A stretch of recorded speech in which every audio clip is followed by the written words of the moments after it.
We're like, what are you talking about? A federal candidate for office, a sitting member of Congress, doesn't have standing to challenge an election being illegally extended for 2 weeks?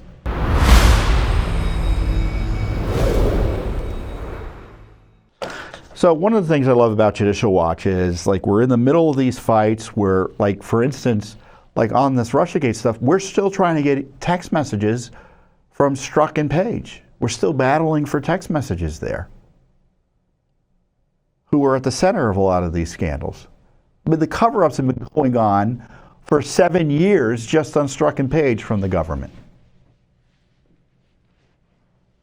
But separately, we still have a lot of other work to do, and we just, the establishment here always tells you, oh, well, we're doing all this other stuff. We can't do that too. I don't believe that. First of all, they're the government. They can do whatever they want.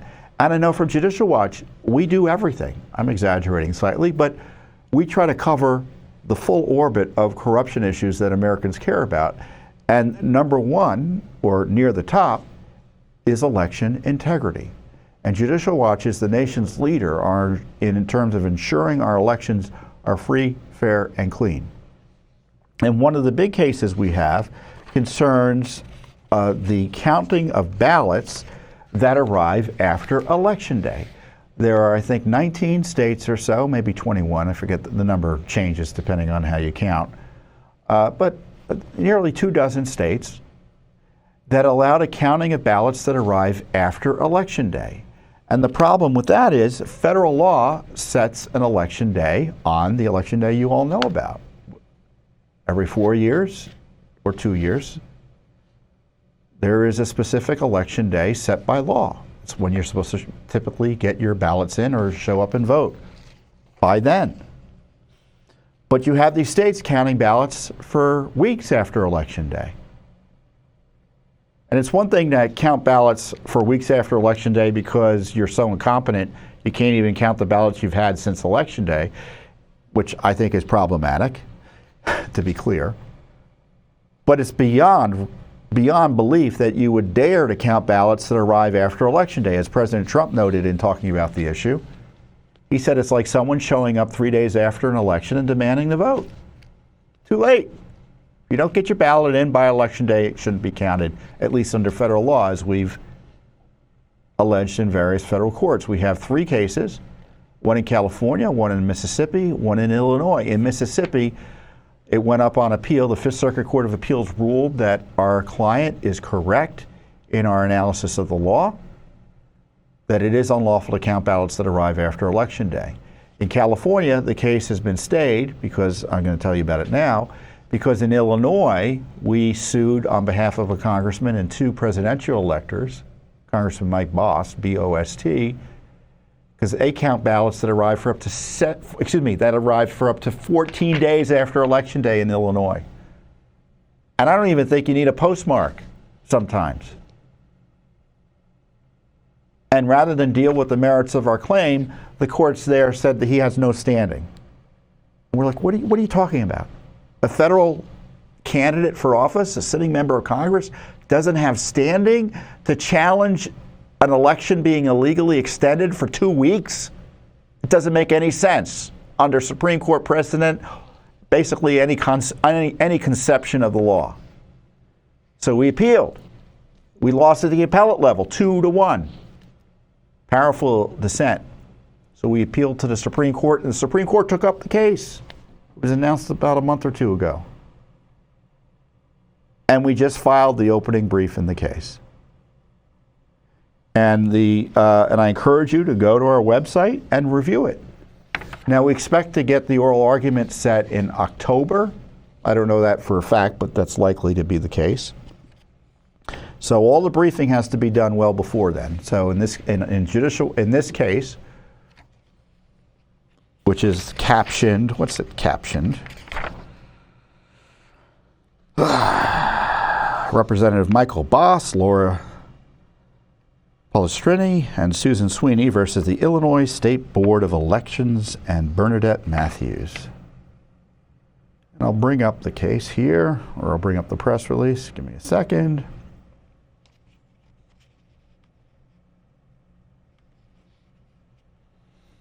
You see the press release here. Judicial Watch announces U.S. Supreme Court brief in historic election integrity case. This is the way to think about it. This is the way, at least the way I think about it as a non-lawyer. This is about whether a candidate can challenge a dirty election in federal court. If there are illegal rules, who can challenge those illegal rules? If not a candidate, right? And you never know if you're going to win or lose, but I can't imagine we're going to lose. I just can't imagine it. And it would be terrible if we lost, because it would just allow rampant illegality to go unchecked in significant ways when it comes to election administration. As I note, in June, the Supreme Court agreed to hear Judicial Watch's appeal of the decision of the U.S. Court of Appeals for the Seventh Circuit. The lower courts had denied that Bost and the electors had standing to challenge Illinois' practice of counting ballots received up to 14 days after Election Day. And we quote from our brief. Let me get a page of the brief here. And I encourage you to read the full brief. Did a great job. Our lawyers did a great job. Federal law sets the first Tuesday after the first Monday in November as the federal election day. Candidates have an obvious interest in the lawfulness and fairness of the rules that govern the elections into which they pour their time and resources. They also have an obvious interest in ensuring that the final vote tally accurately reflects the legally valid votes cast. Candidates pour enormous resources into running for election and have an obvious interest in the rules that dictate how long their races will last and how the ballots will be counted. They also have a distinct interest in ensuring that the final vote tally accurately reflects the legally valid votes cast. So, what's there to argue about? I mean, that's my approach. I mean, either you buy it or you don't. And I would hope the Supreme Court would make easy work of this issue.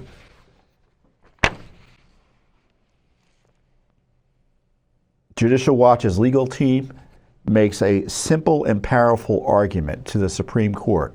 It is obvious that candidates have standing to challenge unlawful rules governing the elections into which they are pouring untold resources. So this is a big deal. I mean, this is about as big an election case that the Supreme Court has heard, at least in the last decade. And they've had significant gerrymandering cases. But this one's pretty darn important and will guide how courts approach who can challenge election issues. And the other piece of news is that we hired a major league attorney to help us with the case before the Supreme Court. His name is Paul Clement. You may have heard of Paul before. He's argued more than 100 cases before the Supreme Court. I don't think there's anyone else out there who's argued as many. Maybe there's one or two on the left that have. And he's representing Congressman Bost in partnership with Judicial Watch's attorneys. He's former Solicitor General. What is the Solicitor General? He is the official in a Justice Department that is in charge of arguing the U.S. government's position to the Supreme Court in matters that the court's hearing. So he worked for President Bush from 2000 to 2008 in that position and is widely regarded as one of the top Supreme Court litigators in the country. And on top of that, we've got this crack team of election lawyers here at Judicial Watch that is the top election law team in the country. Bob Popper is our senior attorney who runs the team. Popper was previously the voter section, previously was in the voting section of the Civil Rights Division of the Justice Department, so he saw what was going on in the Justice Department, and he was really quite happy to come over to Judicial Watch, where he managed voting right investigations, litigations, consent decrees, and settlements in dozens of states. And Russ Nobile, who has been litigating this case below, also worked at the Justice Department, and he has been front and center in litigating these cases as it relates to counting, the illicit counting of ballots that arrive after Election Day. Now, I probably don't have to tell you why it's illegal, right? Make much of a case to persuade you.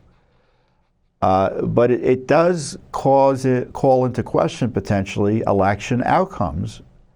In California, our case is on hold because the Supreme Court is considering the issue about whether Congressman Issa, who we're representing in California, who's suing over the state counting ballots that arrive for 7 days after election. In our lawsuit, we allege there were 2 seats that were flipped from Republican to Democrats in the House of Representatives based on votes that were counted that arrived after Election Day, which in my view means those seats should still be Republican. And I'm not saying that because, oh, I support Republicans. I'm saying it because that's what the law would require. So think how close the House is. 2 seats matter. So this isn't an academic argument, and it just highlights the need not only to resolve this issue in terms of the merits, but how important it is to have a vehicle in court to resolve this issue, meaning candidates got to be able to fight for the rule of law when their candidacies are on the line, when their election outcomes are on the line. So you can read the full brief at judicialwatch.org. We'll provide a link to you below. It's a great decision. It's a great brief, but it's pretty simple, and it's accessible to, you don't have to be a lawyer to benefit from it. Thanks for watching. Don't forget to hit that subscribe button and like our video down below.